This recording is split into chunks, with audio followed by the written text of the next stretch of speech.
Login होगा। अब जी जी, ये जो 32 स्टूडेंट यहाँ पे लॉगिन है, 31 है, तो 31 के 31 उसी पासवर्ड से, पास कोड से लॉगिन हुए होंगे, विच इज BSCS1। ठीक है, चले जी बिल्कुल सही है। अच्छा, अब जरा देखिएगा, तो इनपुट यूनिट हमारे पास होगा, यानी कि हर ऐसी डिवाइस जिसमें इनपुट देने के लिए आपका कोई इनपुट यूनिट होना चाहिए। सपोज अगर हम कंप्यूटर ही की बात करें तो उसमें हमारे पास कीवर्ड है, कीबोर्ड है सॉरी, जिससे आप इनपुट देते हैं। आपका मोबाइल है, मोबाइल में पुराने वाले जो मोबाइल्स थे उनमें वो कीपैड होता था, अभी नए आप लोगों के पास मोबाइल हैं तो टच स्क्रीन हैं, तो बेसिकली टच स्क्रीन भी इनपुट ही का एक जो है वो यूनिट है, इनपुट ही का एक मेथड है, इनपुट ही की एक डिवाइस है। लेट सपोज मेरे पास लैपटॉप है, अब लैपटॉप में कीबोर्ड भी है, लैपटॉप में मेरे पास जो है वो पेन भी है, ये इनपुट आ रहा है आपके पास, ठीक है जी। और ये टच स्क्रीन है, तो स्क्रीन टच स्क्रीन है, अब स्क्रीन से टच करके भी इनपुट दिया जा सकता है। इनपुट यूनिट में इसमें कैम भी है, अगर हम कैम ऑन करें तो उससे भी इसमें जो है वो इनपुट जाएगा, जो इसका अपना कैमरा है। और डिफरेंट जो है वो इनपुट के मेथड हैं। उसके साथ जो है वो क्या होगा, एक सेंट्रल प्रोसेसिंग यूनिट होगा विच इज CPU।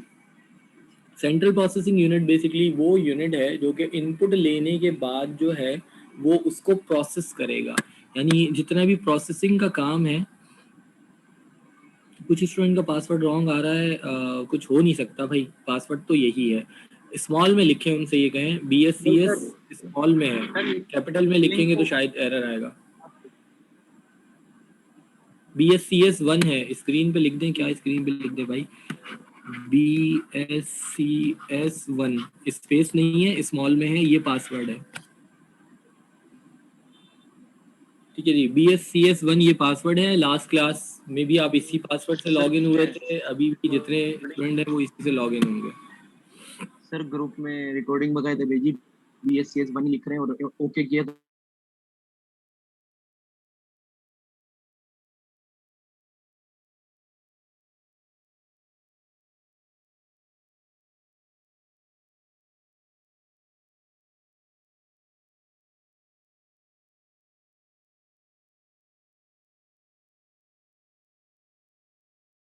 वैसे हाँ, अभी से हुए ना, तो जी जी, तो वो भी इससे ही लॉगिन होंगे ना, जो भी होगा। अब अगर कोई नेट का इशू है या कुछ और है तो फिर कुछ कहा नहीं जा सकता, अदरवाइज इस वक्त 31 ग्रुप में मैसेज आया तो मैंने आपको मैं बता दूं, तो ग्रुप में मैसेज बताया था, रिकॉर्डिंग उन्होंने करके भेजी कि BSCS1 लिखा, ओके किया, लेकिन वो लिखा आ गया कि इनकरेक्ट पासवर्ड। अच्छा चलें, ठीक है, सही है। अब कोई इशू हो सकता है, सही नहीं लिखा होगा, उन्हें कहिएगा स्मॉल में लिख दें सारा, सर स्मॉल में ही है, स्पेस नहीं, रिकॉर्डिंग भेजी ना। चलें ठीक है, चलिए जी। सही है, ये अब हमारे एंड पे नहीं है, उनके एंड पर मे भी कुछ इशू होगा, क्योंकि आप सारे इसी पासवर्ड से लॉगिन हुए हैं यहाँ पे। तो सेंट्रल प्रोसेसिंग यूनिट है, जो कि डिफरेंट टास्क या हर टास्क जो है वो सेंट्रल प्रोसेसिंग यूनिट ही जो है वो परफॉर्म कर रहा होता है। तो इनपुट जब आएगा उस सिस्टम के पास तो उसमें एक CPU है। अच्छा, नॉर्मली जब हम कंप्यूटर की बात करते हैं तो ट्रेडिशनली वो कंप्यूटर में एक हमारे पास जो है वो मॉनिटर होता है और फिर एक डब्बा सा रखा होता है, जो कि जो है वो CPU कहलाता है। ये अगर ये बात करें तो ये हमारा मॉनिटर है, ये इसको हम CPU कहते हैं। बाय द वे, वैसे CPU है सेंट्रल प्रोसेसिंग यूनिट, जो कि इस डब्बे के अंदर बेसिकली वो मदरबोर्ड के ऊपर जो प्रोसेसर लगा होता है वो बेसिकली CPU कहलाता है। बट इन जनरल हम इस पूरे को ही सेंट्रल प्रोसेसिंग यूनिट कह देते हैं। वो कि अगर देखा जाए तो इस कंप्यूटर में ये मॉनिटर है, ये कीबोर्ड और माउस है, ये दोनों इनपुट डिवाइसेस हैं। आउटपुट डिवाइस में हमारे पास यहाँ ये स्पीकर नज़र आ रहे हैं, ये भी एक आउटपुट यूनिट है, मॉनिटर भी एक आउटपुट यूनिट है। और इसमें हमारे पास अगर कोई डिवाइसेस हम देखें तो ये हमें दो जो है वो नज़र आ रही हैं, ये CD रोम्स हैं, मे बी एक CD रोम हो, एक DVD रोम हो, जो भी है, और एक ये फ्लॉपी डिस्केट भी हमें नज़र आ रही है यहाँ पे, ये छोटी वाली 1.44 वाली, ठीक है जी। तो ये जो डिवाइसेस होती हैं ये प्रोसेसिंग डिवाइसेस कहलाती हैं। ये CD रोम हो गई, और ये जो है CD रोम या DVD रोम या ये जो 1.44 वाली डिस्केट ड्राइव जो है, ये प्रोसेसिंग डिवाइस है, ये प्रोसेस कर रही होती हैं। और वो जो डिस्केट्स हैं वो मेमोरी हैं, अभी जो हम मेमोरी को डिस्कस करेंगे। और इस के अंदर ये जो पूरा CPU ही वैसे कहलाता है, इसके अंदर मदरबोर्ड और फिर बहुत सारी डिफरेंट चीज़ें जो है वो लगी होती हैं। और उन्हीं में जो है वो बोर्ड के ऊपर एक प्रोसेसर होता है, एक्चुअल वो प्रोसेसर जो है वो CPU कहलाता है, which is central processing unit. फिर फर्दर उसमें भी 2-3 पार्ट्स होते हैं, वो हम बाद में जो है वो फिर डिस्कस करेंगे कि क्या होते हैं या क्या नहीं होते। तो ये सीपीयू होगा, सेंट्रल प्रोसेसिंग यूनिट, जो कि कंप्यूटर का जो है वो, उसको हम ब्रेन भी कहते हैं, या वेरियस टास्क जो वो परफॉर्म कर रहा होता है वो सीपीयू परफॉर्म कर रहा होता है। उसके बाद आउटपुट यूनिट आता है। आउटपुट यूनिट जो करता ही है कि आपको आउटपुट दे रहा होता है, such as monitor, such as speaker. Speaker भी एक आउटपुट यूनिट है, जो कि आपको साउंड जो है वो सुना रहा होता है। प्रिंटर भी एक आउटपुट जो है वो यूनिट है, जो कि आपको पेपर के ऊपर जो है वो आउटपुट दे रहा होता है। और चौथा जो पार्ट है वो है memory, that stores information and instruction. Memory जो है वो जो भी इंफॉर्मेशन है, जो भी इंस्ट्रक्शन है उसको जो है वो स्टोर कर रही होती है। अब फिर मेमोरी की भी बहुत सारी डिफरेंट टाइप्स हैं, प्राइमरी, सेकेंडरी, टेम्परेरी है, परमानेंट है। अभी हमने बात की सी डी रोम। तो रोम है वो प्रोसेसिंग डिवाइस है, बट जो सी डी है, वो जो डिस्केट है, वो मेमोरी डिवाइस है। वो उसमें डेटा स्टोर है, वट एवर द डेटा, वो डेटा हो, रॉ डेटा हो, वो इंफॉर्मेशन हो, वो कुछ भी हो, उसमें वो स्टोर है। डिस्केट की अगर बात करें, 1.4 वाली है या 1.2 वाली डिस्केट हमारे पास ड्राइव है। तो ड्राइव तो प्रोसेसिंग डिवाइस है, वो प्रोसेस करती है, उसका एक पूरा प्रोसीजर है, वो किस तरीके से प्रोसेस करेगी, डेटा को रीड करेगी। 1.44 या 1.2 की आप लोगों ने तो डिस्केट शायद देखी भी ना हो। वो मैग्नेटिक डिस्क होती हैं, और उनकी डिवाइस जो है वो मैग्नेटिक जो है वो टेक्नोलॉजी पे वर्क करती हुई डेटा को रीड या राइट करते हैं। सी डी रोम आप सबने देखे हैं, सीडीज भी आपने देखी हैं। सीडीज जो है वो ऑप्टिकल बेसिकली टेक्नोलॉजी के ऊपर जो है वो काम कर रही होती है, उसमें लेंस लगा होता है, और वो रे उस पे सीडी पे जाती है, एंड देन वो डेटा को रीड या राइट कर रही होती है। अगर राइटेबल आपके पास जो है वो जो है वो डिवाइस लगी हुई है, सीडी रोम अगर आपके पास है। बट वो जो सीडी है उस पे डेटा स्टोर है। अब वो वट एवर डेटा है, इंफॉर्मेशन है, कुछ भी है, तो वो मेमोरी है। फिर मेमोरी आपके सिस्टम में भी होती है, जो रैम होती है, रोम होती है। आप सबके पास ही ये वो हैं, मोबाइल हैं, सबके पास अच्छे वाले मोबाइल हैं, तो उनमें वो रैम भी होती है, रोम भी होती है। वो जो आप लेते हैं, पूछते हैं कितनी रैम है, कितनी रोम है, क्या है, फिर अलग से भी आप उस पर वो मेमोरी कार्ड लगा रहे होते हैं डेटा स्टोर करने के लिए। तो ये जो है वो सारी की सारी जो है वो आपके पास मेमोरी स्टोरेज डिवाइसेस होती हैं।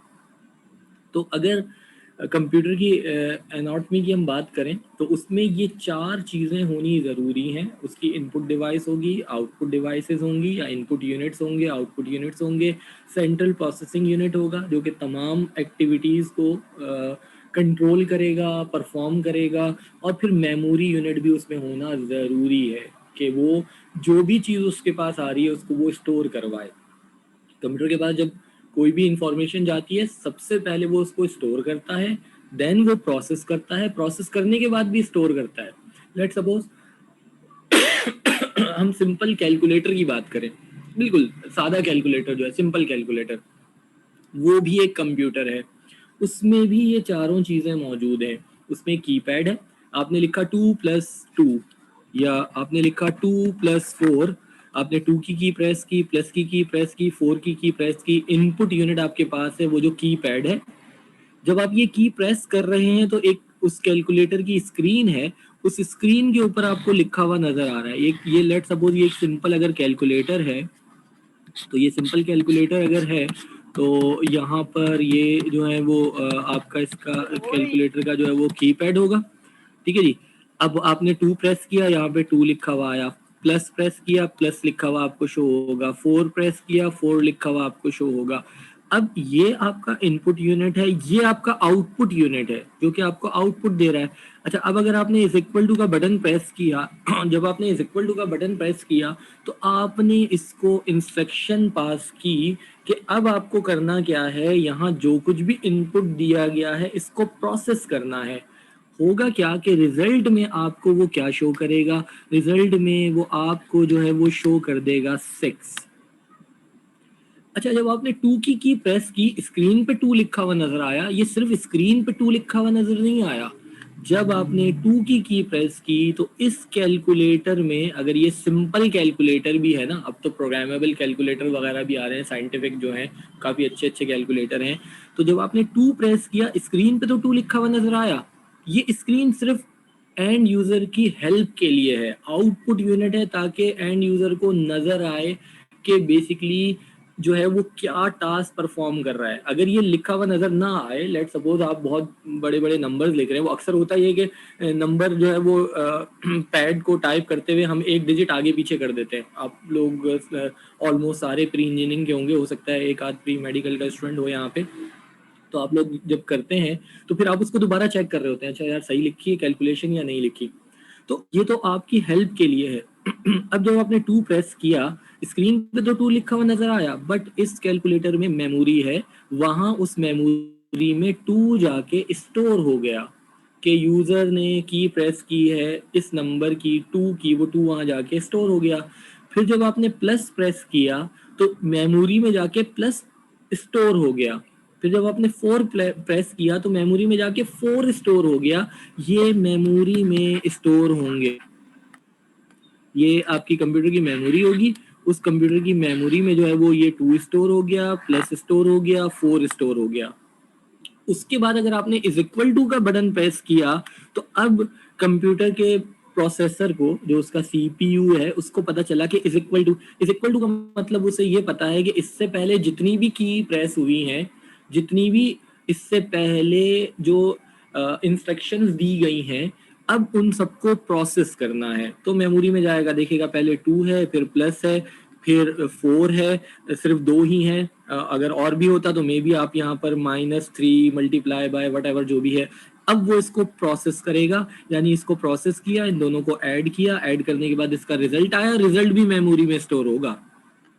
उसने रिजल्ट क्या किया, मेमोरी में स्टोर कर दिया और आपकी आसानी के लिए उसको डिस्प्ले भी कर दिया स्क्रीन पे। आउटपुट यूनिट ने क्या किया कि आपको वो रिजल्ट भी दिखा दिया कि रिजल्ट इसका 6 आया, ये मेमोरी में स्टोर है। सिंपल कैलकुलेटर में भी आपको पता होगा, वो एक सी का बटन होता है, एक ए सी का बटन होता है।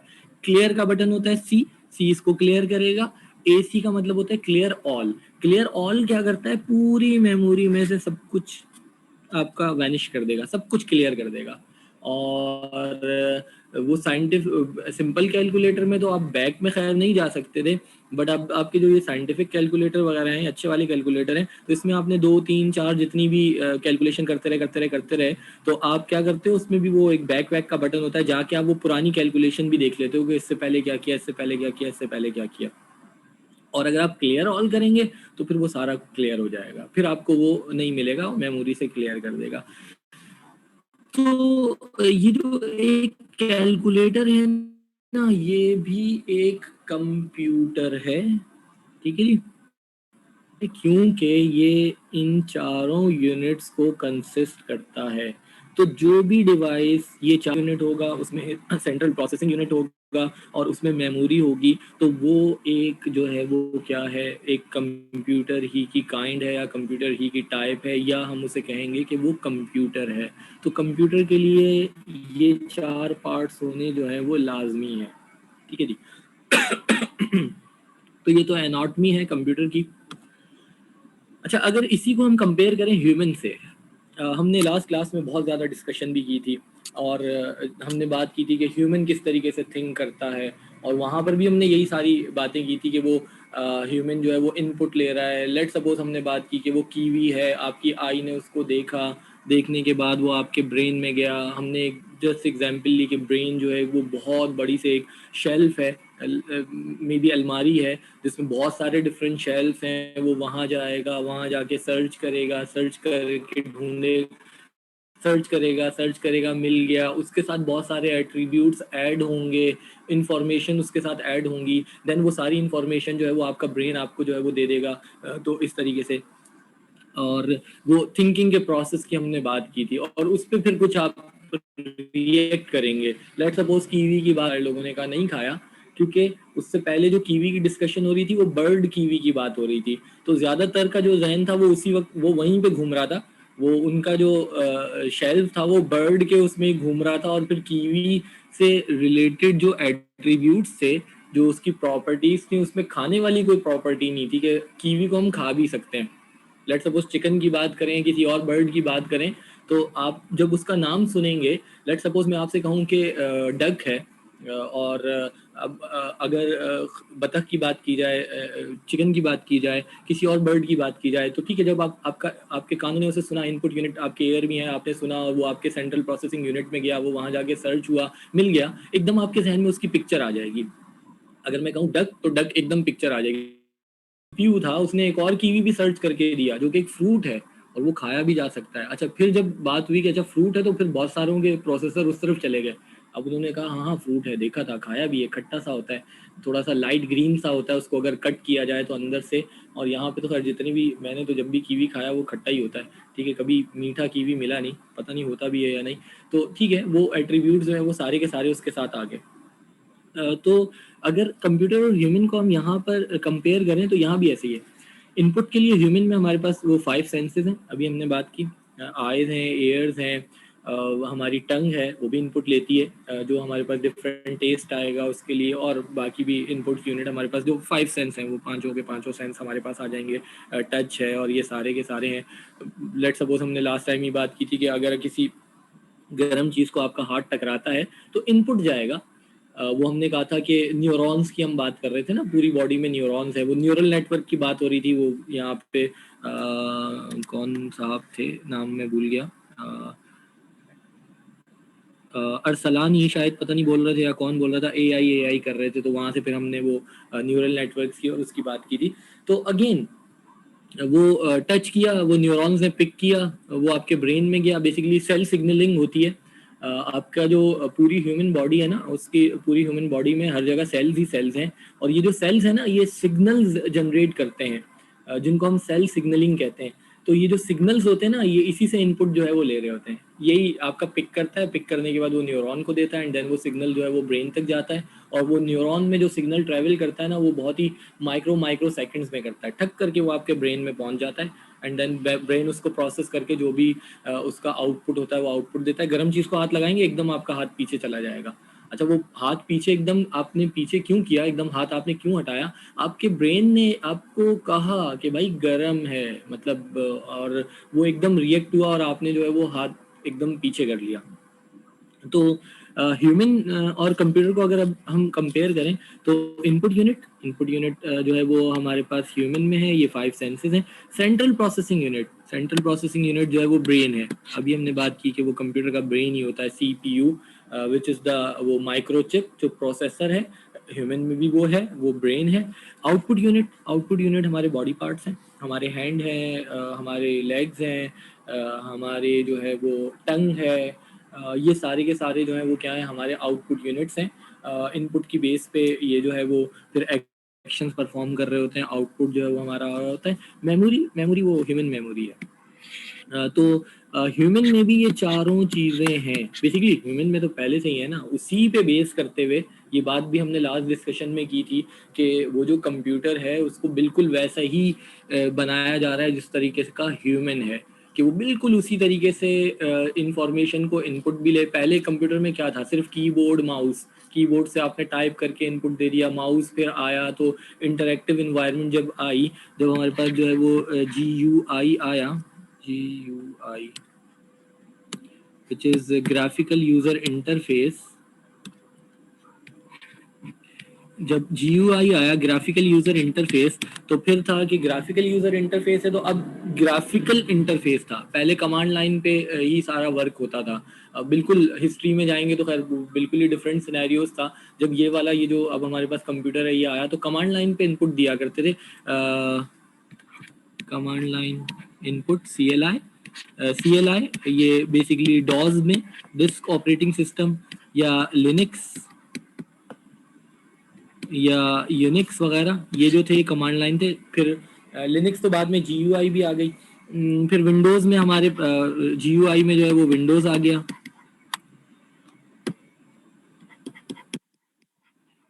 विंडोज़ हमारे पास GUI आया, लिनक्स का GUI वर्जन जो है वो हमारे पास आ गया। ग्राफिकल यूजर इंटरफेस, अब जो ग्राफिकल यूजर इंटरफेस है तो ग्राफिकल है, अब उसमें फिर आप टाइप करके नहीं, फिर क्लिक क्लिक क्लिक क्लिक। तो अब आपको एक ऐसी डिवाइस की ज़रूरत पड़ी जिसमें आप स्क्रीन पे किसी भी जगह पर जो है वो क्लिक कर सकते हैं, उसके लिए फिर माउस आ गया। फिर और इनपुट डिफरेंट हमारे पास यूनिट्स आ गए। अब स्पीच रिकग्निशन बहुत ज़्यादा हो रही है। आप लोग सारे मोबाइल में शायद यूज़ करते होंगे, जी-बोर्ड यूज़ करते हैं। आप जो भी बोलते जा रहे हैं वो टाइप होता जा रहा है। इंग्लिश में बोले इंग्लिश में टाइप होगा। आपने अगर उर्दू में बोल रहे हैं और वो रोमन इंग्लिश आपने सेट किया हुआ है तो वो रोमन उसमें जो है वो टाइप करके दे देगा। आपने उर्दू का अगर कीबोर्ड सेलेक्ट किया हुआ है, आप उर्दू में बोल रहे हैं तो वो उर्दू में सारा टाइप करके देता जाएगा। तो कितना कितना ज़्यादा आसान हो गया। वैसे by the way I think 2000 मेरे ख्याल से शायद 2000 में ही या 2001 में ही माइक्रोसॉफ्ट ने जो है ना वो अपने ऑफिस में जो है वो स्पीच रिकग्नाइजर जो है वो यूज़ करवाया था। जो माइक्रोसॉफ्ट ऑफिस था उसमें जो है वो स्पीच रिकग्नाइजर था और आप बोलते जाएं और वर्ड जो है वो टाइप करता जाता था। मगर उस वक्त उसमें बहुत ज़्यादा गार्बेज टाइप हो जाता था। एक्सेंट का इशू था, वॉइस में जो नॉइस होती है उसका इशू था। हमने जब यूज़ किया 2000 में वॉइस रिकग्नाइजर, तो जब हम बोलते थे तो वो बहुत ज़्यादा गार्बेज जो है वो दे देता था। उससे अच्छा है खुद ही टाइप कर लें, ठीक है। अब आपका जो स्पीच रिकग्निशन है अब तो इतना ज़्यादा जो है वो मतलब इन्हेंस हो गया और इतनी ज़्यादा एक्यूरेसी है कि शायद आप में से बहुत सारे लोग जी-बोर्ड यूज़ करते होंगे या गूगल पे ही सर्चिंग करते होंगे।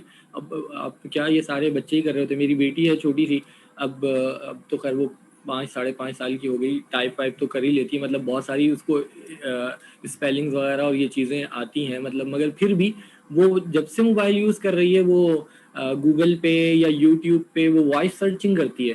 क्लिक किया और बोला और उसको जो है वो चीज़ें मिल गई।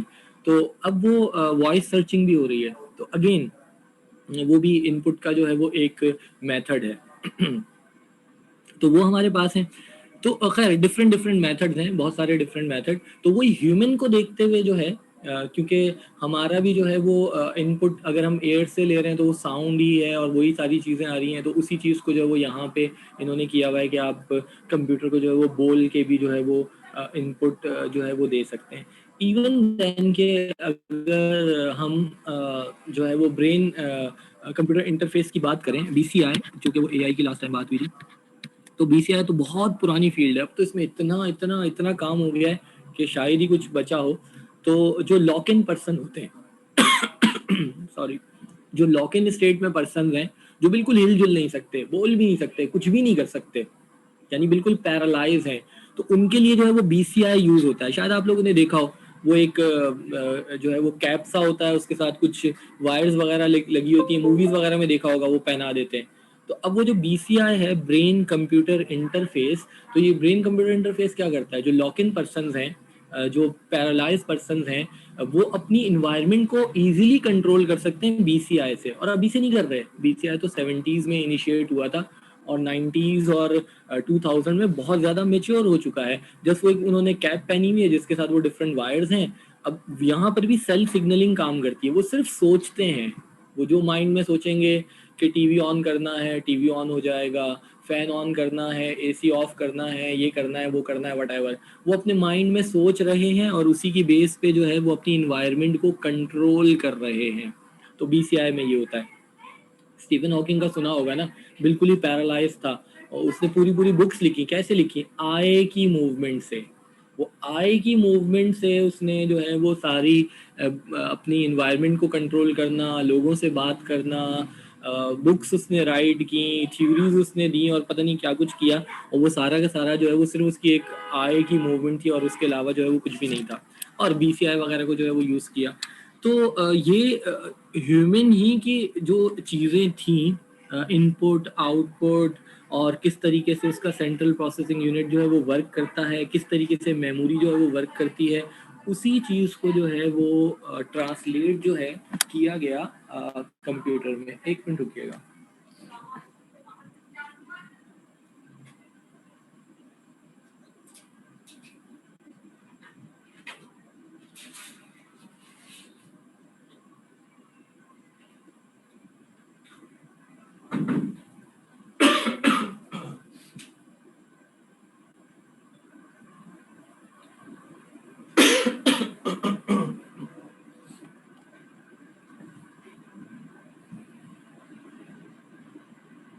जी, तो चलिए, तो अगेन उसी ह्यूमन के स्ट्रक्चर को, ह्यूमन एनाटॉमी को ही यूज करते हुए जो है वो अब कंप्यूटर को जो है वो इन्हेंस किया जा रहा है। अब वो आइदर हार्डवेयर साइड पर हो या सॉफ्टवेयर साइड पर हो। डेफिनेटली हार्डवेयर खुद कुछ नहीं कर सकता, उसको सॉफ्टवेयर की नीड होती है। सॉफ्टवेयर के थ्रू ही ये सारी चीज़ें जो है वो हो रही होती हैं, उसी के ज़रिए सारे काम किए जा रहे होते हैं। स्पीच रिकग्निशन है, बाकी सारे हैं, तो वो उसी के ज़रिए जो है वो किए जा रहे होते हैं। बायोमेट्रिक्स है, इवन की बहुत सारी चीज़ें। अब आप लोगों के पास मोबाइल ही हैं, अब वो पहले सिंपल वो पासवर्ड नंबर्स की फॉर्म में उसके होते थे, या की लॉक वगैरह जो है, फिर वो पैटर्न्स आ गए। अब आपके पास जो है वो फिंगरप्रिंट आ गए, या अब नॉर्मल मोबाइल्स वगैरह में वो बायोमेट्रिक्स भी है, फिंगरप्रिंट और बायोमेट्रिक्स दोनों हैं। उसका कॉम्बिनेशन भी बना सकते हैं, फेस को रिकग्नाइज करके वो आपके मोबाइल को अनलॉक करेगा, या इससे करेगा, आपके थंब से करेगा, बायोमेट्रिक से करेगा। तो ये सारे के सारे क्या हैं, ये सारे के सारे इनपुट के मेथड हैं। अब ह्यूमन इनपुट तो है, उसी को ट्रांसलेट जो है वो कंप्यूटर में जो है वो किया गया है। ठीक है जी। हार्डवेयर सॉफ्टवेयर ये भी हमने बात कर ली। फिजिकल कंपोनेंट्स हैं और सॉफ्टवेयर जो प्रोग्राम्स हैं for operation and problem solving. But hardware definitely software के बगैर कुछ नहीं है। इसी सॉफ्टवेयर जो है वो पूरा के पूरे हार्डवेयर को जो है वो कंट्रोल कर रहा होता है। जो इंस्ट्रक्शंस उसको मिलेंगी, जो डेटा उसको मिलेगा, उसको किस तरीके से मैनिपुलेट करना है, उसको कहाँ स्टोर करना है, किस तरीके से करना है, प्रोसेस के क्या क्या प्रोसेस उस पर परफॉर्म करने हैं, एंड देन फिर जो रिजल्ट आएगा फिर उस रिजल्ट को किस तरीके से डिस्प्ले करना है। ये सारे के सारे काम जो है वो उस सॉफ्टवेयर को करने होते हैं, क्योंकि हार्डवेयर तो कुछ भी नहीं है, वो तो एक इलेक्ट्रॉनिक डिवाइस है। उसको एक्चुअल जो चला रहा है ना, वो ये सॉफ्टवेयर जो है वो सॉफ्टवेयर उसको जो है वो रन कर रहा है। तो ह्यूमन में भी हार्डवेयर तो हमारी बॉडी है, और डेफिनेटली वो सॉफ्टवेयर तो हमारी फिर सोल है, वो जो कि पूरे वो कंट्रोल कर रही है, और फिर बाकी जितने जो टास्क हैं वो परफॉर्म किए जा रहे हैं। सर आपकी आवाज़ बिल्कुल क्लियर नहीं आ रही, ऐसा कुछ है? जी, और कोई पता है? तो डिस्टॉर्शन सर है? बेहतर है। हाँ मेरे क्योंकि हो सकता है शहीर नो सर देखें सही आपके पास नेट में कुछ इशू हो, क्योंकि अगर जब मेरे नेट में इशू होता है या कुछ प्रॉब्लम आती है ना, तो मेरे पास स्क्रीन पे मैसेज आ जाता है। तो फिर वो एटलीस्ट मुझे ये पता चल जाता है कि अब मेरी तरफ से कुछ जो है ना वो डिस्टॉर्शन होगी, फिर तो आप लोगों को आवाज़ नहीं आएगी या कुछ प्रॉब्लम होगी। मे बी आपके नेट का इशू हो। ठीक है जी, अब हो गया, क्लियर है। अब सारे मैसेज करके ना बताएं, ठीक है? तो चलें इस तरीके से। तो ये हमारे पास है, ठीक है जी, एक वो कंपैरिजन यहाँ पर हमने किया। चलिए जी, मॉडर्न कंप्यूटर की बात करें, अभी हमने बात की थी, ठीक है? तो मॉडर्न कंप्यूटर जो है वो डिजिटल कंप्यूटर हैं, और digital basically word by the name of numbers, digits या नंबर्स हैं। और डिजिटल कंप्यूटर बेसिकली चूंकि वर्क कर रहे होते हैं दो डिजिट्स 0 और 1 पर, which are the binary digits, तो उनके ऊपर जो है वो वर्क कर रहे होते हैं। Basically break all type of information into tiny units, and these tiny units are the numbers. अगर बाइनरी की फॉर्म में बात करें, बेसिकली कंप्यूटर एक इलेक्ट्रॉनिक डिवाइस है। इलेक्ट्रॉनिक डिवाइस का मतलब है एक ऐसी डिवाइस है जो कि सिर्फ इलेक्ट्रिक सिग्नल्स पे काम करेगी। तो कंप्यूटर को तो इलेक्ट्रिक सिग्नल्स मिल रहे हैं, उसी के ऊपर वो वर्क कर रहा है, बट वो जो वर्क कर रहा है वो एक सीक्वेंस ऑफ सिग्नल्स पे कर रहा है। और वो जो सीक्वेंस ऑफ सिग्नल्स हैं वो बेसिकली 0 और 1 की फॉर्म में है, जो कि बाइनरी डिजिट्स हैं। अगर हम जो ये डेसिमल नंबर सिस्टम की बात करें, तो डेसिमल नंबर सिस्टम जो है, अगर हम डेसिमल नंबर सिस्टम की बात करें, तो जो डेसिमल नंबर्स हमारे पास हैं वो हैं 0 से लेके 9 तक, 10 हैं, तभी वो डेसिमल नंबर्स जो है वो कहलाते हैं। 10 हमारे पास डिजिट्स हैं, 0 1 2 3 4 5 6 7 8 9। ठीक है जी। बाकी जितने भी नंबर्स हैं वो इनका कॉम्बिनेशन है। अगर हम बाइनरी नंबर जो है वो उसकी बात करें, तो जो बाइनरी नंबर्स के डिजिट्स हैं वो हमारे पास हैं 0 और 1। बाकी सारे का सारा इसका कॉम्बिनेशन है। पहले 0 है, 1 है, देन हमारे पास इसका कॉम्बिनेशन बनेगा, वो 1 0 बनेगा, फिर 1 1 बनेगा, 2 के कॉम्बिनेशन बनेंगे, फिर 3 के, फिर 4 के, फिर 5 के। यहाँ भी ऐसे ही होता है, 0 से लेके 9 तक, फिर 2 के कॉम्बिनेशन बनेंगे, 1 0, फिर 1 1 1 2 1 3 1 4 1 9, फिर 1 9 हो गया, 1 के साथ सारे बन गए, 1 0 से लेके 1 9 तक, फिर 2 के साथ सारे, 2 0 से लेके 2 9 तक, फिर 3, फिर 4, फिर 9, 0 से 9 9, 2 के सारे कॉम्बिनेशन बन गए। अब 3 के कॉम्बिनेशन बनेंगे, 1 के साथ डबल 0, फिर 1 0 के साथ 1, 1 0 के साथ 2, फिर 1 0 के साथ 9 तक बन गए, फिर 1 1 के साथ सारे कॉम्बिनेशन, फिर इसी तरीके से 2 3 4 9 9 9 तक कॉम्बिनेशन बनेंगे 3 डिजिट के, फिर वो 4 डिजिट्स पे चले जाएंगे। तो ये जो नंबर्स हैं डेसिमल नंबर सिस्टम, ये भी इन 10 डिजिट्स ही का कॉम्बिनेशन है, और हम बचपन से पढ़ते आ रहे हैं, बट शायद हमने कभी सोचा ही ना हो कि अच्छा ये कॉम्बिनेशन बन रहे होते हैं इस तरीके से। तो मीटिंग एंड करके आते हैं, 1 मिनट रह गया, मीटिंग एंड करके आ रहे हैं वापस।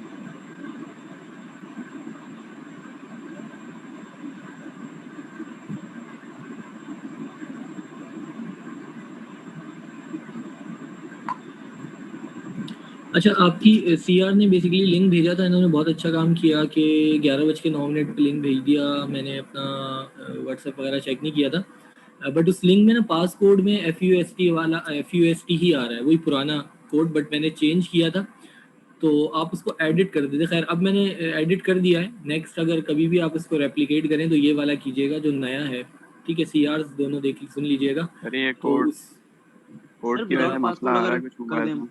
यार वो असल में पुराने वाला ये जो सीआर है एमन, इन्होंने पुराना वाला लिंक ही स्टूडेंट के लिए, उनके लिए इन्होंने दोबारा से उसको फॉरवर्ड किया। उसमें पासकोड ना FUST आ रहा है था, जो बिल्कुल इनिशियली मैंने किया था, बट मैंने कहा था पासकोड डिफरेंट है, तो अब मैंने इसको दोबारा से कर दिया पासकोड BSCS1 लिख के, और पासकोड BSCS1 ही है।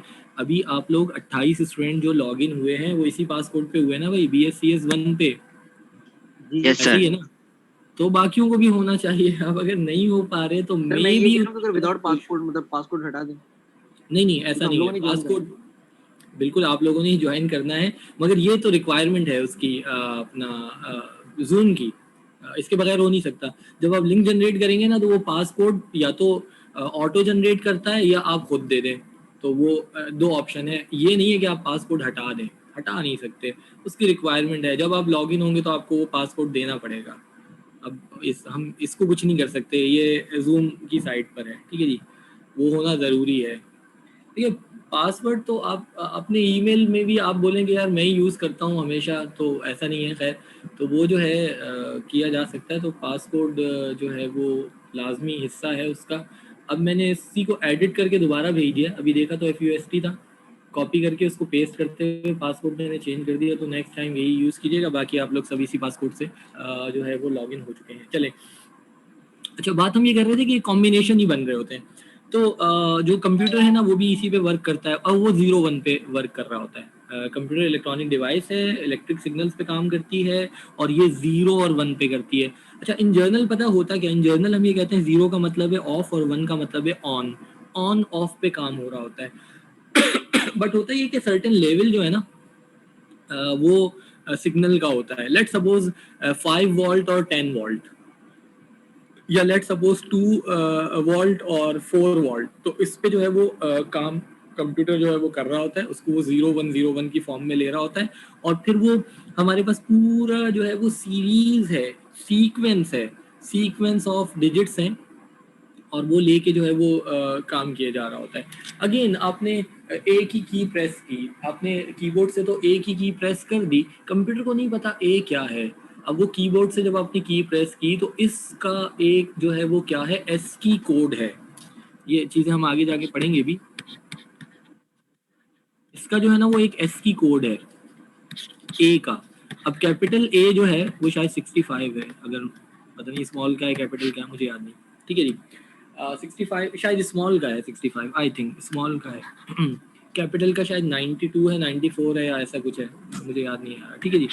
अच्छा, अब है क्या कि होता ये कि जब आपने ए प्रेस किया ना तो वो ये कोड लेके जाएगा, और फिर ये कोड भी, ये तो डेसिमल वाला कोड है, इस कोड को क्या करेगा, वो बाइनरी में कन्वर्ट करेगा। इसको बाइनरी में कन्वर्ट करने के बाद लेट सपोज आपने ए प्रेस किया और स्क्रीन पे ए लिखा हुआ नजर आ रहा है, तो बाइनरी में कन्वर्ट होगा, वो सॉफ्टवेयर करेगा, जो इसके अंदर एक सॉफ्टवेयर है, दो चीज़ों की हार्डवेयर सॉफ्टवेयर, वो कन्वर्ट करेगा। कन्वर्ट करने के बाद वो कहेगा कि भाई इसको स्क्रीन पे डिस्प्ले कर दो, या अगर कहीं स्टोर करवा रहे हैं प्रोग्रामिंग में, तो वो जाके वहाँ उस वेरिएबल में स्टोर हो जाएगा, मेमोरी में उस जगह जाके स्टोर हो जाएगा।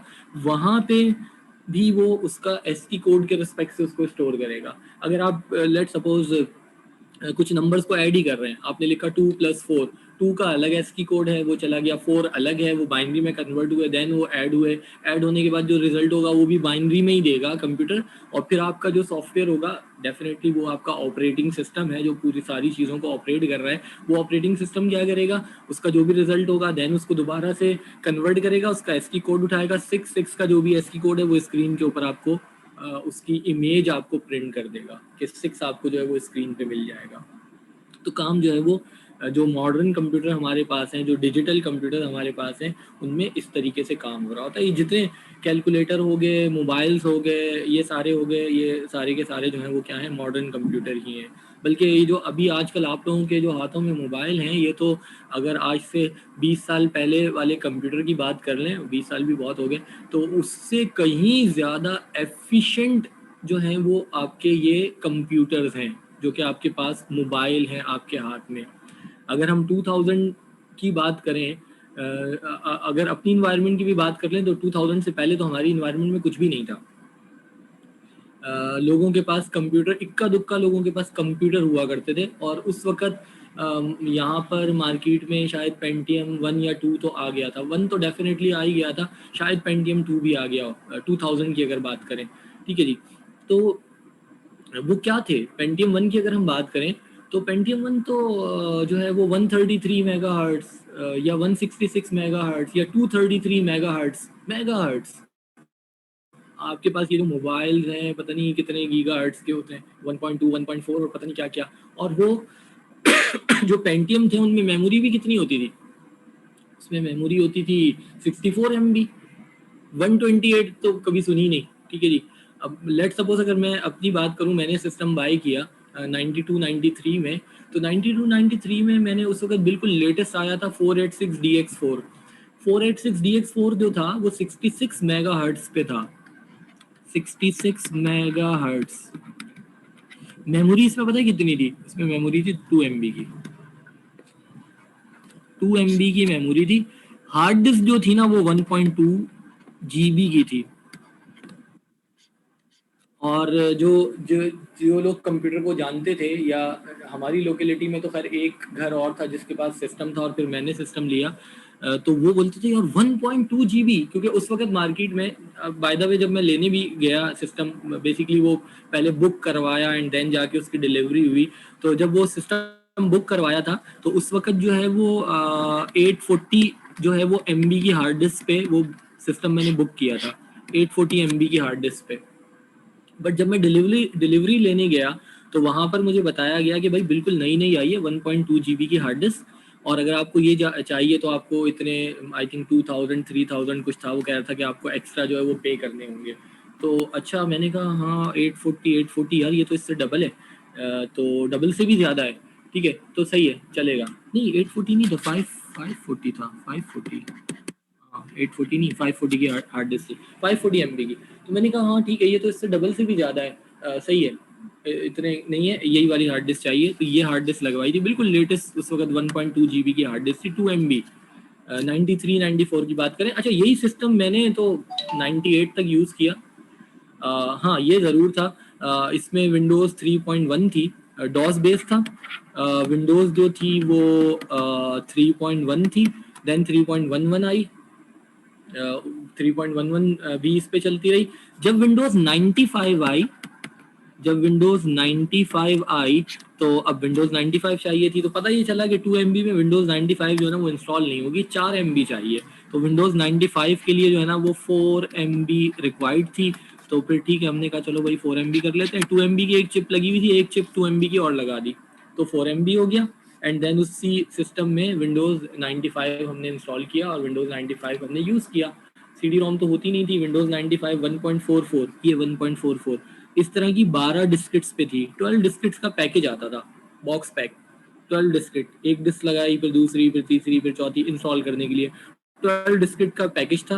विंडोज 95 4 MB पे इंस्टॉल हो गई। जब 98 आई तो 98 सिस्टम मेरे पास सेम था। 98 के लिए 8 MB रैम रिक्वायर्ड थी। 8 MB रैम रिक्वायर्ड थी। फिर वो 2 MB की 2 स्लॉट्स थी, वो निकाल के उसकी किचन बना ली। ठीक है जी। उसका साइज 2 MB की स्लॉट का इतना ही था, फिजिकली भी इतना ही साइज था। और उसके बाद क्या किया कि 8 MB की एक उसमें स्लॉट जो है, 8 MB भी शायद डायरेक्ट नहीं लग रही थी, 4 MB की 2 लगा ली, जो भी है।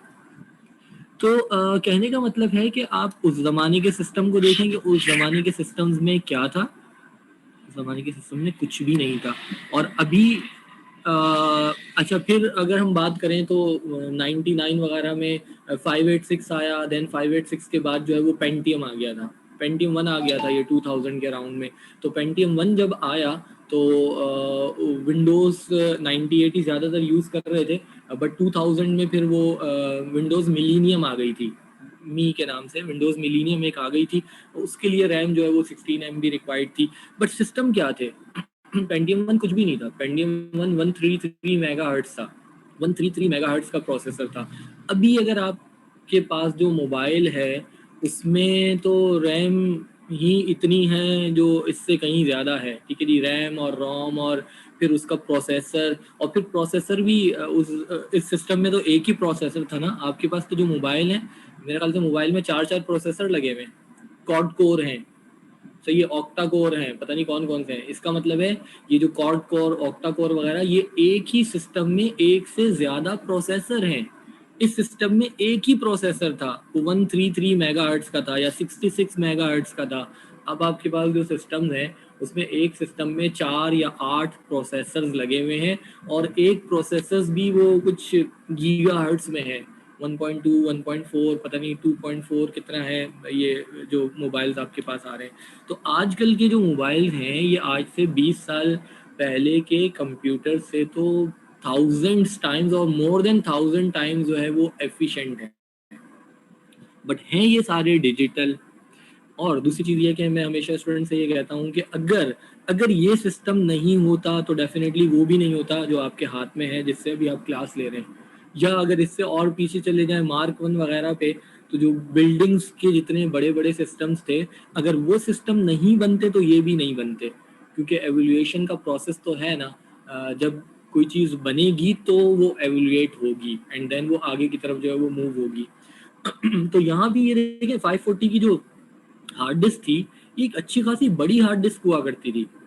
और 2.1.2 वाली तो खैर थोड़ी छोटी हो गई। और अब अगर आप देखें तो मेमोरी जो है वो क्या है, वो मोबाइल में एक छोटी सी चिप लगी होती है, जो गिर जाए तो वो एकदम नज़र भी नहीं आती, ढूंढनी पड़ती है कि वो मेमोरी कार्ड गया कहाँ। वो पता चलता है वो पता नहीं 32 GB और 64 GB और 128 GB का है। और वो इतना टाइनी सा जो है वो चिप होती है, जो अगर वैसे कारपेट वारपेट पे भी गिर जाए, मल्टी कलर की हो, तो एकदम नज़र नहीं आती कि वो मेमोरी गई कहाँ, मेमोरी कार्ड कहाँ गया, देखना पड़ता है ज़रा गौर से, फिर आपको नज़र आता है। तो चीज़ें, टेक्नोलॉजी इतनी तेज़ी से चेंज हुई है, चीज़ें इतनी श्रिंक हो गई हैं कि बस आप ना ही पूछें इस बारे में। तो चलें, ये हमारे पास है। अगर हिस्ट्री की बात करें, अब कुछ हिस्ट्री देख लेते हैं। ये तो खैर मॉडर्न हमारे पास एक कंप्लीट कंप्यूटर है। पीसी कहते हैं। पीसी होता है क्या? पीसी होता है पर्सनल कंप्यूटर। तो ये एक पर्सनल कंप्यूटर था। इससे पहले बेसिकली जो आ रहे थे वो हम हिस्ट्री में देख लेंगे कि मेन फ्रेम्स वगैरह या वो थे, तो वो पर्सनल कंप्यूटर के तौर पे यूज़ नहीं होते थे। बड़ी बड़ी कंपनीज यूज़ करती थी, ऑफिसेज में फ्रेम होते थे, वो सिस्टम्स यूज़ होते थे। और फिर जैसे ही जो है वो ये श्रिंक हुए 70s में जाके, लेट 70s में, तो फिर कहा कि ये पर्सनल कंप्यूटर है। IBM जो है ना, आई थिंक 2000 या 2001 वगैरह में स्पाइडर में IBM का जो CEO था, उसका इंटरव्यू जो है वो पब्लिश हुआ था। उसने कहा, और बेसिकली ये एक फैक्ट भी है कि कहा जाता है कि जो कंप्यूटर वर्ल्ड में जो सबसे बड़ी गलती की ना, वो IBM का जो CEO था उसने की। जब इसे कहा गया कि जी हम, कंपनी ने कहा कि हम पर्सनल कंप्यूटर की तरफ जाते हैं, तो डिसीजन तो सीईओ ने लेना था। उसने कहा नहीं, पर्सनल कंप्यूटर क्या होता है, not at all. PC use नहीं हो सकता, घर में कौन यूज करेगा कंप्यूटर, बिल्कुल भी नहीं। इन्होंने कहा नहीं, हम उस तरफ नहीं जाएंगे, हम मेन फ्रेम्स पर ही रहेंगे, क्योंकि आईबीएम के मेन फ्रेम्स वगैरह जो थे वो थे, बड़े जो कंप्यूटर्स थे वो आईबीएम के यूज होते थे। जब इन्हें कहा गया कि हम ऐसा कंप्यूटर बनाएं जो एक पर्सन यूज करेगा घर में, तो इन्होंने मना कर दिया, नहीं पीसी नहीं, पीसी की जरूरत ही नहीं, कौन यूज करेगा पीसी। तो बकौल उनके कि ये मेरी सबसे बड़ी गलती थी कि हम पीसी की तरफ नहीं गए। अगर हम उस वक्त स्विच करके पर्सनल कंप्यूटर की तरफ जाते तो डेफिनेटली पूरी मार्केट ये कैप्चर कर लेते, और वो जो कि आईबीएम उस तरह नहीं कर सका। ठीक है, आईबीएम पीसी की तरफ आया, बट फिर काफ़ी लेट करके आईबीएम जो है वो पीसी की तरफ आया, पर्सनल कंप्यूटर की तरफ जो है वो आईबीएम ने स्विच बहुत देर से किया, मार्केट उनके हाथ से निकल गई। तो ये था प्रॉब्लम। चलिए जी, अगर हिस्ट्री की बात करें तो ओल्डर कंप्यूटर जो है वो एनालॉग कंप्यूटर थे। एनालॉग कंप्यूटर जो है वो एनालॉग सिग्नल्स पर काम करते हैं। दो तरह के सिग्नल्स होते हैं, है तो ये भी इलेक्ट्रॉनिक डिवाइस ही। ये एनालॉग सिग्नल होता है, इस तरह की वेव की बात करें, और ये जो है वो डिजिटल सिग्नल है। लेट्स सपोज 0 और 1, ये हमारे पास डिजिटल सिग्नल है, और ये हमारे पास जो है वो एनालॉग सिग्नल है। एनालॉग सिग्नल ये है, ये डिजिटल सिग्नल है। एनालॉग कंप्यूटर जो है वो एनालॉग सिग्नल्स पे वर्क करते थे, ये है। जब डिजिटल कंप्यूटर आए तो वो डिजिटल सिग्नल्स पे जो है वो वर्क करते हैं। बेसिकली एनालॉग सिग्नल में वेरिएबल पॉइंट डेटा आ रहा होता है, हर पॉइंट पर डेटा जो है वो डिफरेंट है, डिफरेंट है, डिफरेंट है, डिफरेंट है, हर पॉइंट पे डिफरेंट है, और कंटिन्यूस स्पेक्ट्रम हमारे पास है। ठीक है जी, ये कंटिन्यूस डेटा होता है, ये कंटिन्यूस सिग्नल भी कहलाता है, ये डिस्क्रीट सिग्नल कहलाता है। डिस्क्रीट का मतलब बिखरा हुआ होता है अगर वर्डली मीनिंग की बात करें, और डिस्क्रीट का मतलब है सर्टेन वैल्यूज हैं, 0 1 0 1, ये 0 है, देन 1 हो गया, फिर 0 है, फिर 1 1, फिर 0, फिर 1। तो डेफिनेट हमारे पास जो है वो गैप के साथ आ रहा होता है, कंटिन्यूस डेटा नहीं होता 0 1 0 1 की फॉर्म में। यहाँ हर वैल्यू डिफरेंट है, तो ये कंटिन्यूसली हमारे पास जो है वो साइन वेव जिसको हम कहते हैं, या साइनोसाइडल वेव्स भी हम इसको कहते हैं, तो इस पे वर्क करता है। प्रिसाइज नहीं होता, रिजल्ट प्रिसाइज नहीं होता। सिंपल, आपके पास एनालॉग वॉच है और डिजिटल वॉच है। लेट सपोज वॉल क्लॉक है, अभी अगर मैं कहूँ कि वॉल क्लॉक में मैं देखूँ कि क्या टाइम हो रहा है, तो वहाँ पर 12 मेरे पास मेरी वॉल क्लॉक थोड़ी सी आगे है, बट 12:27 हो रहा है, या शायद ऐसे ही कुछ है। ठीक है, सेकंड्स की सुई जो है वो कंटिन्यूसली मूव कर रही है। अच्छा, अगर डिजिटल देखें, लेट सपोज मोबाइल में मेरे पास डिजिटल है, तो 12:26 एग्जैक्टली आ गया 12:26, और अगर सेकंड्स है तो मैं एग्जैक्टली सेकंड्स भी बता सकता हूँ। तो एनालॉग की इतना प्रिसाइज रिजल्ट नहीं होता। या आप लोगों ने बॉयज़ वगैरह ने इसको देखा होगा, ये जो फ्यूल मेजरिंग मशीन्स होती हैं, जो पेट्रोल पंप्स वगैरह पर होते हैं, आप में से शायद किसी ने किसी पुराने पेट्रोल पंप पे अभी भी देखी हो, वहाँ पर वो पेट्रोल डालने वाली मशीन्स होती हैं, जिसमें अब तो सब जगह डिजिटल है ना, डिजिटल है तो उसमें नंबर्स से आ रहा होता है। अच्छा, डिजिटल से फ़ायदा ये आप कहें कि जी 100 रुपये का चाहिए तो वो 100 ही का डाल देगा, 1 लीटर चाहिए तो एग्जैक्टली 1 लीटर ही डाल देगा, मशीन वहीं आके रुक जाती है।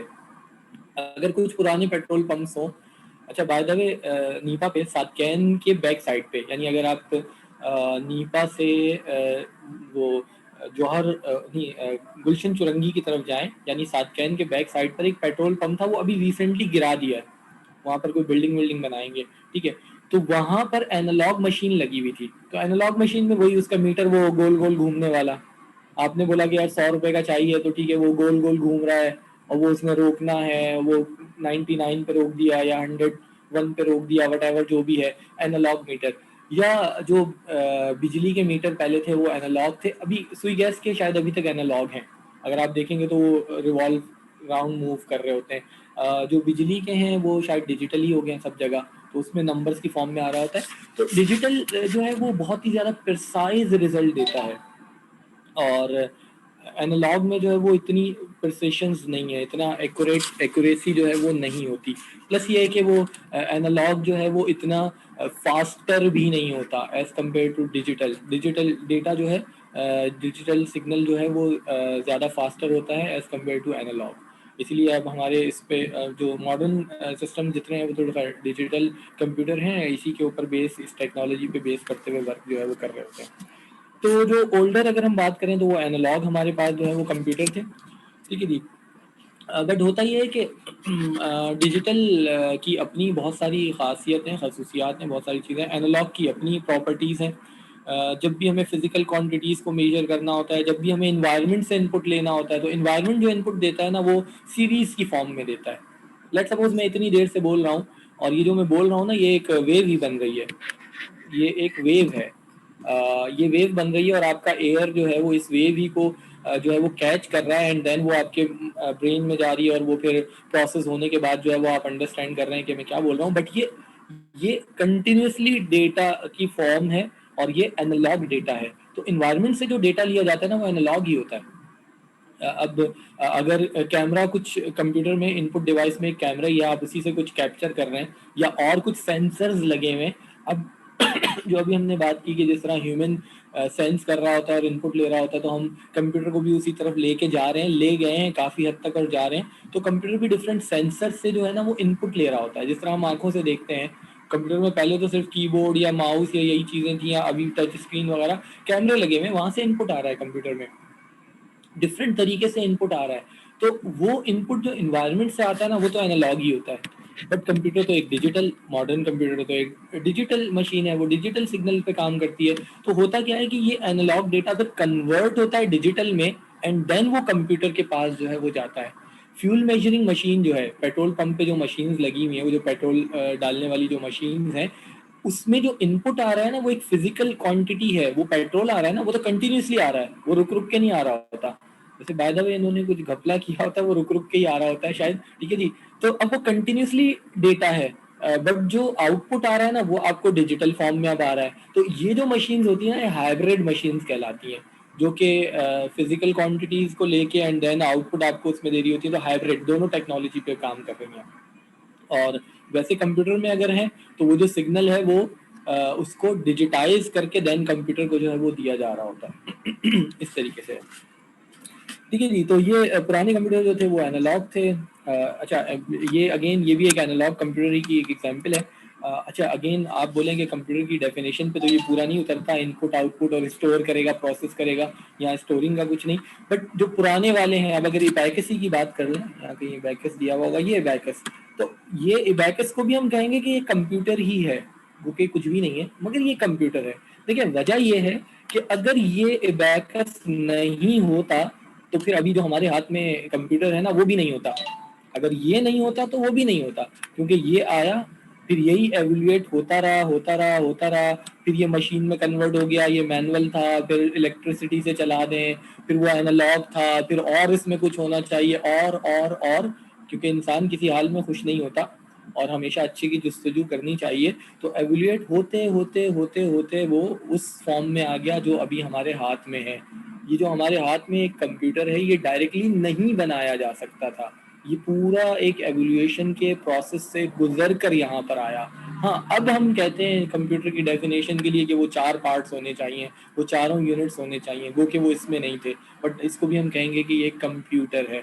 अच्छा, अगेन हमने कहा था कंप्यूटर जो है वो कंप्यूट से वर्ड ड्राइव हुआ है, आई थिंक लैटिन या ग्रीक वर्ड है, और कंप्यूट मीन्स टू कैलकुलेट। सो ये डिवाइस कैलकुलेशन के लिए इजिप्शियंस ने जो है वो बनाई थी। ठीक है जी, वापस जाते हैं।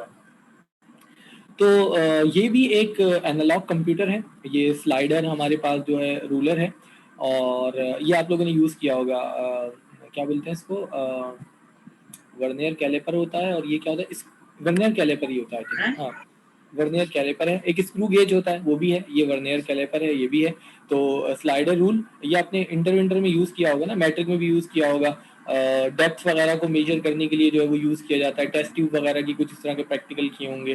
ठीक है, तो ये भी एक कंप्यूटर है और ये एनालॉग जो है वो कंप्यूटर है। तो ओल्ड फैशन स्लाइड रूलर, और स्टिल हम इसको यूज़ करते हैं, हमने इंटर में मैट्रिक में इसको यूज़ जो है वो किया था।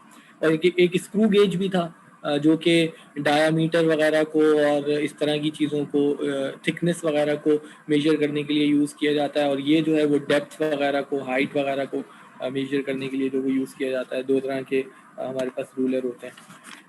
चलिए जी, अगर बिल्कुल ही हिस्ट्री में चले जाएं, बिल्कुल ओरिजिनेशन की बात करें, तो एबैकस हमारे पास है 3000 BC, बिफोर क्रिस्ट। तो हज़रत ईसा अलैहिस्सलाम से भी पहले 3000 साल, और अब ये गुजर चुके हैं कितने 2000 ईयर ये गुजर गए, तो 5000। तो इट मीन्स कि एबैकस जो है आज से 5000, ऑलमोस्ट 5000 साल पहले एबैकस जो है वो फॉर्म किया गया। तो अगर हम बात करें कंप्यूटर की, तो कंप्यूटर की जो एज की बात करें तो 5000 ईयर्स हम कह सकते हैं, क्योंकि ये एबैकस इनका पेरेंट है, और ये जो पेरेंट है ये 3000 BC और 2000 AC भी हो गया, AD हो गया।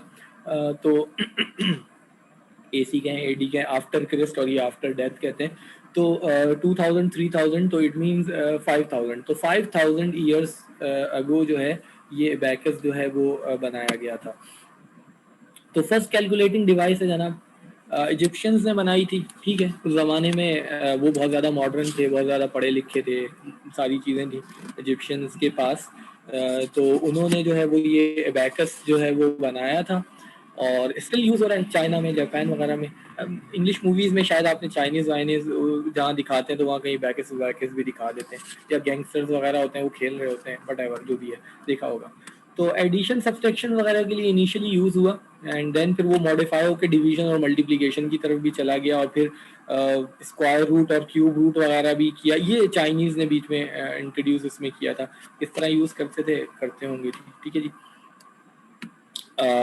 कुछ रूल्स वगैरह यूज़ करते हुए इसको यूज़ करते होंगे। अदरवाइज इससे तो बज़ाहिर तो हम कुछ एडिशन सब्ट्रैक्शन कर सकते हैं, बट मल्टीप्लिकेशन, डिवीजन और रूट वगैरह किस तरह निकालते हैं तो कुछ रूल लगा के निकाले होंगे उन्होंने। अदरवाइज तो ये एडिशन और सब्ट्रैक्शन नज़र आता है कि आप इससे ईजीली जो है वो कर सकते हैं। तो ये हमारे पास एबैकस था, जिसको हम ये कह सकते हैं कि फर्स्ट हमारे पास कंप्यूटर है 3000 BC में। देन अगर जंप करें वहाँ से, अच्छा अगेन बीच में ये बहुत ज़्यादा एवेल्यूएट हुआ होगा और भी बहुत सारी चीज़ें आई होंगी, बट उसकी हमें ऐसे ही ज़रूरत बिल्कुल भी नहीं है कि हम उसको देखें, चूँकि ओरिजिनेशन यहाँ से है तो वो आपको पता होना चाहिए कि एबैकस जो है वो 3000 जो है वो BC में था। एंड इस तरह की कुछ जो है वो डिवाइस थी जो कि एडिशन और इनिशियली एडिशन सब्सट्रैक्शन वगैरह के लिए यूज़ होती थी। अगर आप नंबर की भी ओरिजिनेशन की बात करें ना, तो इनिशियली जो नंबर्स थे वो नेचुरल नंबर्स ही थे, और एडिशन ही उस वक्त तक ऑपरेशन जो है वो एडिशन ही का परफॉर्म किया जाता था। देन जब सब्सट्रैक्शन की बात आई तो फिर जो है वो इंटीजर्स जो है वो आ गए। इंटीजर्स नहीं आया, अगर आप नंबर की हिस्ट्री की बात करें तो सबसे पहले आपके पास नेचुरल नंबर्स थे, एंड देन जो है वो फिर ज़ीरो इंट्रोड्यूस हुआ और ज़ीरो इंट्रोड्यूस करने के बाद जो है वो फिर सबसेक्शन का ऑपरेशन आया, और फिर नेगेटिव हमारे पास इंटीजर्स आ गए, यानी इंटीजर्स आ गए। एडिशन में तो फर्क नहीं पड़ता, 2 में 1 ऐड कर दिया, 3 में 5 ऐड कर दिया, आपको सिमिलर नंबर्स जो है वो मिलेंगे, नेचुरल नंबर्स। बट अगर सब्सट्रैक्शन है, 2 में से 3 माइनस कर दिया तो फिर मसला ख़राब है, तो फिर नेगेटिव नेचुरल नंबर्स यानी कि इंटीजर्स आपके पास आए, तो वहाँ भी वो एवेल्यूएशन इसी तरीके से है। फिर मल्टीप्लिकेशन में भी इश्यूज नहीं थे, बट जब डिवीजन आई तो फिर आपके पास जो है वो रैशनल नंबर्स आ गए, और फिर रैशनल नंबर्स भी चलते रहे। और फिर जब ये रूट वगैरह इंट्रोड्यूस हुआ, आपके पास रेडिकल इंट्रोड्यूस हुआ, तो फिर इररेशनल नंबर्स आ गए। इरेशनल नंबर है √2, √3, cube root of 2, cube root of 3।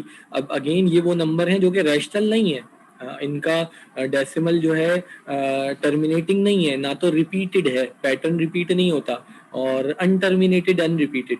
√2, √2 की वैल्यू की बात करें तो कोई 8-10 मिलियन डिजिट्स तक कैलकुलेट हो चुकी है, स्टिल अनटर्मिनेटेड अनरिपीटेड है। आप नासा की साइड पे जाके देखें तो आपको √2, √3, इवन के पाई की वैल्यू मैंने तो अभी कुछ पिछले 2-4 सालों में चेक नहीं की, अब मेरा ख्याल से कोई बिलियंस ऑफ डिजिट तक कैलकुलेट हो चुकी होगी, क्योंकि मिलियंस ऑफ तक तो पहले ही हो चुकी थी, कोई 10-20 मिलियन तो पहले ही हो चुकी थी, आज से कोई 4-5-6-8 साल पहले कभी मैंने वैसे देखा था, ऐसी कहीं बात हो रही थी तो उस वक्त चेक किया था। तो अब तो और ज़्यादा वो वैल्यू कैलकुलेट हो चुकी होगी, और स्टिल अनटर्मिनेटेड अनरिपीटेड नंबर्स आपने पढ़े होंगे, ठीक है जी। एवल्यूएशन का एक प्रोसेस है, तो एबैकस भी यही है, इसलिए हम एबैकस को जो है वो डिस्कस कर रहे हैं, क्योंकि ओरिजिनेशन जो है वो यहीं से हुई। उसके बाद अगर हम जंप करें ना तो हम जंप करके जाते हैं जनाब, पास्कल साहब ने बनाया था, फ्रेंच बेसिकली मैथमेटिशियन थे। पास्कल नाम शायद सुना होगा, मेरे ख्याल से कहीं फिजिक्स में भी कहीं कोई पास्कल वास्कल का कुछ है, या केमिस्ट्री में पता नहीं, कहीं और भी कहीं पढ़ा था, कहीं साइंसेज में। तो मैथमेटिशियन थे। इन्होंने एक मैथमेटिकल कैलकुलेटिंग डिवाइस जो है पास्कल लाइन जो है वो इंट्रोड्यूस की, मतलब बनाई इन्होंने। और वो इसकी भी पिक्चर, अच्छा ये हमारे पास है पास्कल लाइन, इस तरह का है। तो ये इसमें डिफरेंट गियर्स लगे हुए थे, ठीक है जी। तो इनको कुछ मूव करके आगे पीछे करके जो है वो कुछ ऑपरेशन जो है वो परफॉर्म किए जाते थे। अच्छा ये भी बड़ा फाइन शेप में इनहेंस और मतलब प्रॉपर शेप में है। अगर जो बेसिक आप पास्कल लाइन देखें ना, जो पास्कल साहब ने बनाया था, वो आप गूगल कर लीजिएगा, आपको उसकी पिक्चर मिल जाएगी। तो बड़ा अजीब सा था, वो गियर्स और लीवर्स और पता नहीं क्या, और ये तो ये बाद में फिर उसको थोड़ा अच्छा करके बॉक्स में करके इस तरीके से इन्होंने खुद ही किया या जिसने भी किया। तो 1642 में बेसिकली जो है वो ये बनाया गया था। और ये जो है वो देखें इतना जो है वो आपके डिजिट्स तक, और पॉइंट के बाद भी 2 डिजिट्स तक जो है वो कैलकुलेशन आपको जो है वो एग्जैक्ट कैलकुलेशन जो है वो दे देता था। एडिशन और सब्सट्रैक्शन करता था। अगेन वो जो आपके रैशनल नंबर्स हैं उनको भी ऐड करके देगा, और 2 डेसिमल प्लेसेस तक जो है वो आपको रिजल्ट इसका देता था। तो 1 लाख 9 लाख, ठीक है जी, 9,99,999.99, यहाँ तक की कैलकुलेशन वो आपको हैंडल करके देता था। इससे ऊपर अगर जा रहा है, मतलब वो 10 लाख पे जाएगा तो फिर वो नहीं कर सकता। बिल्कुल वैसे ही जिस तरह आपका कैलकुलेटर, अभी ये साइंटिफिक कैलकुलेटर भी है, तो ये कोई आपका पता नहीं 10 या 12 डिजिट्स तक आपको जो है वो रिजल्ट देता है। इससे ज़्यादा होगा तो फिर वो मैथ्स एरर दे देगा। मैथ्स एरर का मतलब है वो हैंडल नहीं कर सकता, तो वो कहेगा कि जी इन्फिनिटी की तरफ जा रहा है। सिंपल आप अपने कैलकुलेटर में ही चेक कर सकते हैं। फैक्टोरियल अगर निकाले ना तो मेरे ख्याल से कोई 60-70 तक शायद चेक कीजिएगा, शायद 70 का फैक्टोरियल मिल जाए, शायद ना मिले।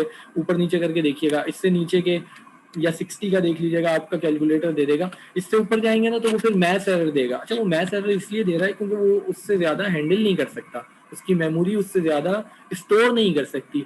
हाँ अगर आप अपने मोबाइल में देखें साइंटिफिक कैलकुलेटर, या आप अपने लैपटॉप वगैरह पे सिस्टम पे देखें, तो वो शायद इससे बड़े नंबर का भी आपको फैक्टोरियल निकाल दे। फैक्टोरियल इस वजह से कह रहा हूँ क्योंकि इसकी कैलकुलेशन बड़ी हो जाती है ना, इस वजह से। अदरवाइज तो आप जो भी कैलकुलेशन करेंगे वो सिंपल कैलकुलेटर भी कर देगा। तो जो पास्कल लाइन था वो भी यहाँ तक की कैलकुलेशन जो है वो करके दे देता था। बट ठीक है, 9,99,999 तक की भी कैलकुलेशन जो है वो बहुत बड़ी कैलकुलेशन 1652 में होगी। तो ये भी एक कैलकुलेटर या डेफिनेटली एक कंप्यूटर जो कि 1962 में जो है वो पास्कल साहब ने बनाया था।